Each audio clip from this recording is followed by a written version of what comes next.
जिएगा इस व्रत शिव महापुराण कथा को कि व्रत बहुत बड़ा है, बहुत बड़ा व्रत है,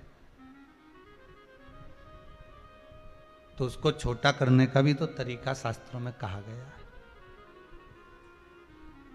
गुरुजी, हरतालिका तीज का व्रत इतना भारी होता है, करवा चौथ का व्रत इतना भारी होता है, तीज का व्रत इतना भारी होता है कि हम कुछ भी नहीं खाते, यहां तक कि मुख में जल भी आता है ना तो उसको भी हम निगल नहीं सकते।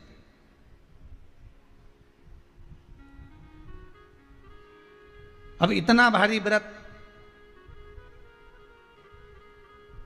और शास्त्र कहता है कि हरतालिका तीज का उद्यापन तो पहले होता ही नहीं, एकादशी का तो हो जाता है। और यहां तो हरतालिका तीज का, अब एकादशी का तो आप 26 एकादशी जब आपकी पूरी हो जाए, 3 वर्ष बाद अधिक मास आ जाए, 26 पूरी एकादशी का व्रत कर लो, तुम 11 पे करो, तुम्हारी मर्जी पड़े, 26 एकादशी पर जब व्रत करोगे तो ये आपके ऊपर है, 26 पर करो। पर हरतालिका तीज का जो व्रत है, इसका उद्यापन तो ना तो पहले होए और इसका उद्यापन ना 13 वर्ष के पहले होए।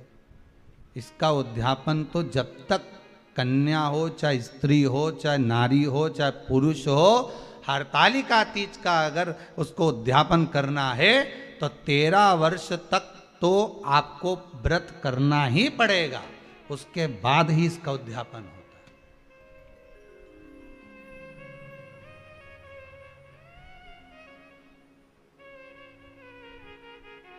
नहीं तो कहीं कहीं की माताएं तो बड़ी होशियार सोच के बैठी थी कि अब की साल उद्यापन कर, तो 13 वर्ष अगर आपके हो गए व्रत करते करते हरतालिका तीज का।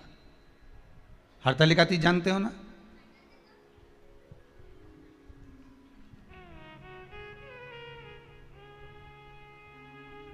तेरह वर्ष अगर आपके हो गए भगवान की भक्ति को धारण करते करते,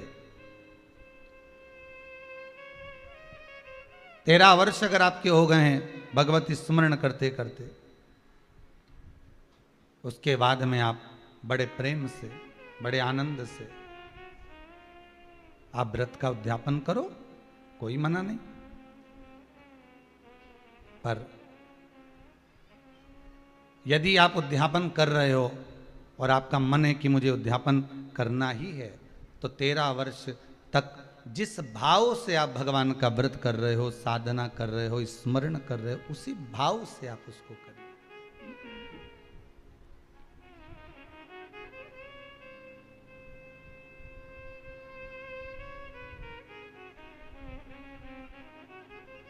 गणेश चतुर्थी के एक दिन पहले आ जाती है, सहज भाषा में समझ लो तीज को, हस्त नक्षत्र तृतीया। उसमें सबसे ज़्यादा जरूरी है हरतालिका तीज का पूजन अगर आप कर रहे हो, और हरतालिका तीज का अगर आप स्मरण कर रहे हो, तो उसमें सबसे ज़्यादा अगर कोई जरूरी है तो शंकर भगवान जहाँ विराजमान होते हैं उनके ऊपर उनकी 5 कन्याओं का होना जरूरी है। मतलब ऊपर फुलेरा बंधना जरूरी। फुलेरा का मतलब जानते हो?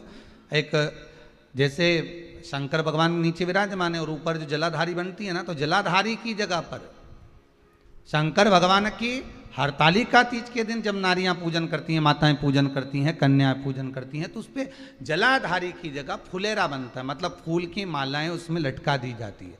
अब कितनी माला लटकाना चाहिए? प्रयास करना चाहिए कम से कम 5 माला उसमें होना जरूरी है, और 5 से ज़्यादा भी लटकाओगे चलेगा, पर 5 से कम नहीं होना चाहिए फुलेरा। 5 कौन कौन है ये? जया, विषहरा, सामरीवारी, दौतली, देव।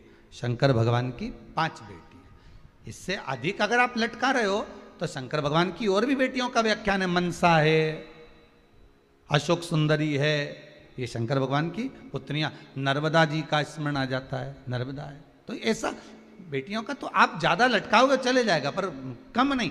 जैसे हरतालिका तीज का जो उद्यापन होता है, उद्यापन में सबसे मुख्य चीज क्या होती है कि जो भी आप वस्तु दान दे रहे हैं, जो भी आप वस्तु समर्पित कर रहे हैं, हरतालिका तीज के उद्यापन में जो भी सामग्री आप दे रहे हैं वो 5 होना चाहिए।